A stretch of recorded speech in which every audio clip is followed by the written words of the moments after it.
First, welcome to Sports TV. In today's episode, I'm bringing you boxing news updates from across the globe. But first, let me start from Ghana. And Ace Power Promotion held a boxing bout over the weekend. It was a very exciting night of boxing. And I tell you, the matchmaking was superb. Inusa versus Muhammad Ali. Then Holy Dogbeto versus Emmanuel Corti. And Bastille Samuel versus Konongoya from Cameroon was a very exciting bout. Those three bouts were the co-main event and the main event. It was a very exciting night of boxing. The fight started early by 7 p.m. The fighter started and it ended before 12 a.m. That is why we should love boxing. The fight finishes early. The winner goes and party, because the party is also another source of generating revenue at the event center. So the winners go to the casino, the bar, and they celebrate, and the event organizers gain a lot of money. Not when bouts are ending at 5 a.m. or 4:30 a.m. or 4 a.m. Everybody would be exhausted and will run back home. So now let me get into the main, the three fights I mentioned. Inusa versus Ali was for the national title, and it was a very good fight while it lasted.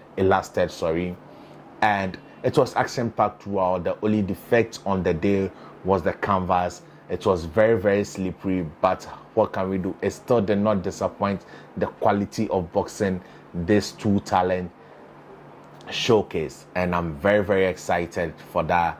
And another bout that was good was the Holy Dogbeto versus Emmanuel Corti bout. Also, Emmanuel Corti, also known as Akufo-Addo bout. It went the full 8 round. Holy was coming back from an injury, and he showed his skill. The only thing Holy shockingly did not show on the night was his power, but he showed a lot of skill, and he knows that if you come to bully him, he can use his skill, his foot movement to walk away from you. And then Akufo-Addo showed that he was an old dog. He was a veteran in the game, and he understood the game. A couple of times he cut the corners and pushed Holy to the wall, and you could see that made Holy uncomfortable. It was though Holy won the fight, Nana Akufo-Addo was always in the fight. Not the president, but the boxer, please. Nana Addo, the boxer, was always in the fight. He also had his spots in every round. He wasn't totally annihilated. But now to the main events between Bastille Samuel and Konongoya, the guy from Cameroon. It was a very surprising fight. A lot of people were shocked by the performance of Bastille Samuel. It was not the Bastille Samuel we know. Bastille Samuel was a shadow of himself, and he admitted it. But in the first 2 rounds, Bastille Samuel gave a very good account of himself, going to the body and throwing the hooks to the head, the left hook to the head. But one thing that was missing in Bastille's game was his jab. He was not jabbing to come in. Konongoya did exactly that. He kept landing his jab at will. His jab kept landing, and Bastille Samuel did not have an answer to that. It was just an 8-rounder fight since Bastille had been out of the ring for so long. If it had been a 10-round fight, I think Bastille Samuel would have been in a lot of trouble. I think the Cameroonian international won the fight, but what do I know? A lot of people think that Bastille also lost the fight, but the judges on the night gave it to, I don't know what they saw, what they are looking for, because styles, every judge has a style he wants to see. I think it was a split decision win for Bastille Samuel, but it was all good. Bastille Samuel is also embarking on a malnutrition project. Stay tuned to Sports TV. We will bring you all the documentary or all the filming on that from next week. And also in the camp of the GBF, there is a scandal. Theophilus Allotey, there is a scandal. The national flyweight champion has been dropped. Yes, he has been dropped, and he's not making it to the Olympic Games. His manager, Joseph Kenkon Agbeko, is furious about the situation.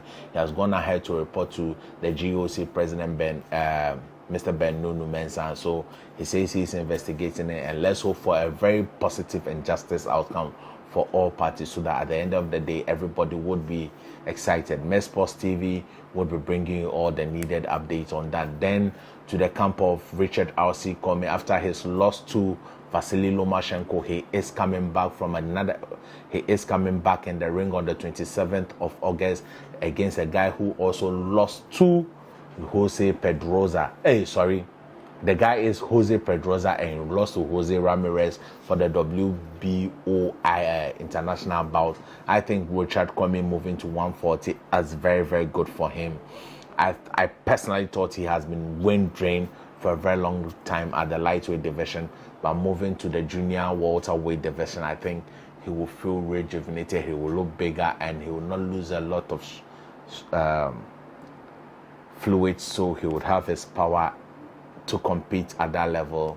I think for some time now, Richard has lost his power at the lightweight division because of the weight drain and the sacrifices he has to do to make the 135.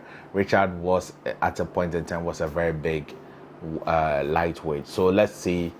We wish him all the best. And the 27th of August, he's making his debut at the 140-pound division. So that is good for everyone involved in the Richard Commey business. I wish him all the best, brother, and I hope you come out on top. Now to the international version or international news. Another fight happened over the weekend, and it was a short fight. Though I did not bring you a preview on that fight, I thought it was going to be a very, very, very long fight. I thought it would last at least 10 rounds. That is between Artur Beterbiev and Joe Smith Jr. And Eddie. Artur Beterbiev made easy work of Joe Smith Jr. regardless of what Joe Smith Jr. came on board. Artur Beterbiev started the fight boxing on the back foot, which we don't normally see. Joe Smith Jr. came in with the pressure because he can crack, so he came in to fight, and Artur Beterbiev just boxed him for the first 1.5 minutes. Then he started reading him. He showed that he has a very, very good amateur pedigree, fighting the likes of Alexander Usyk and dropping him, and beating the likes of Sergio Kovalev. This is a Russian and Eastern European with vast boxing experience at amateur level. He may just have 18 fights, but he has a lot of amateur pedigree. A lot of people intend to discredit the amateur pedigree, but the first 90 seconds of the fight showed the amateur pedigree of Artur Beterbiev, and it showed that Joe Smith Jr. was not at his level, and he knocked him down about 4 times before referee Harvey Dog stopped the fight at the Madison Square Gardens. And they are looking forward in making Anthony Yarde versus Artur Beterbiev. If I was advising Anthony Yarde, I would tell him not to go nowhere near Artur Beterbiev because he is not ready. He doesn't have the amateur background, and he doesn't have enough professional experience to negate Artur Beterbiev. But what do I know? Styles make fights. So let's see when the fight happens at the O2 Arena. Though I'm personally chanting for undisputed between Dimitri Bivol and Artur Beterbiev. I've already said it in this video that this is the fight people want to watch, the best fighting the best. And I also said in that same video that I wanted to see Joshua Buatsi fight Anthony Yarde. So that is a good fight. I think those two guys should face each other. Then the winner face the winner of Artur Beterbiev and Dimitri Bivol. But boxing business wouldn't allow it because of the circumstances of the countries by which both fighters come from. The top dogs in the light heavyweight division, that is Artur Beterbiev and Dimitri Bivol, they come from a country. I don't want to mention his name because I don't want to mention the country because YouTube algorithm and all those and all it would go ahead to affect you. So we all know the country they come from, and the country is at war with another.